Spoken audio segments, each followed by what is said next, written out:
Hi folks, MargieAnn with MargieAnn Art. I'm going to tell you the story about why this piece was made. Before I unveil the rest of this piece, I want to tell you what inspired me to make this piece. And I want to forewarn you, it's a very, very horrible piece. And it's called Crucifixion.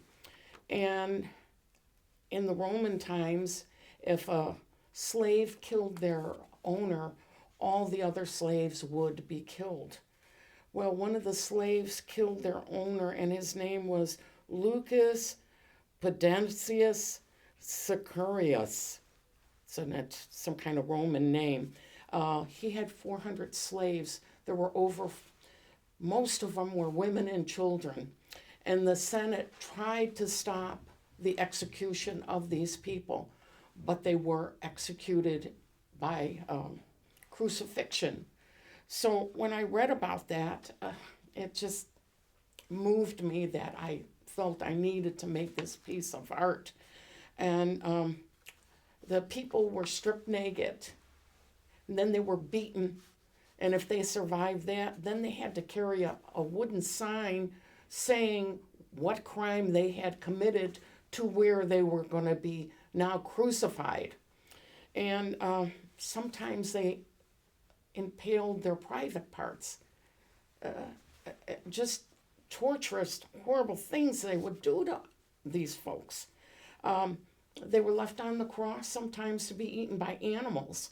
And it wasn't always a cross like we think of it. Sometimes it was just a tree. It was just anything that they could hang these people by. And it was usually reserved, this form of execution was for slaves.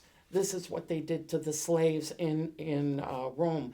But not only did Rome do these horrible things, but even Japan and the Islamic countries, a lot of the European countries, they did these horrible things to people in that.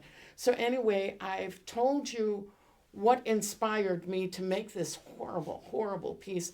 I'm going to show it to you, but it's your choice to watch it or not. So anyway, I'm going to take off this towel that I put over it so you wouldn't have to see it if you didn't want to. So anyway, I'm going to take it off. And I want you to see the contrast between a beautiful art piece and reality. It is a horrible, horrible piece. But it's true. This is what happened to people. And the laws justified to do these things to people. Now, can you see the contrast between reality and art? That's why I made this. This is the truth of what crucifixion is. And only this. It's not a pretty piece of jewelry, folks. It is torturing people to death, even children and babies and pregnant women, and men don't deserve this either. So anyway, that's why I made this piece. I hope that it teaches us not to do these horrible things to one another. Let's just be good people. Let's help one another, provide food and schooling and education and nice housing for one another. And let's not declare war and justify killing one another anymore. Thank you.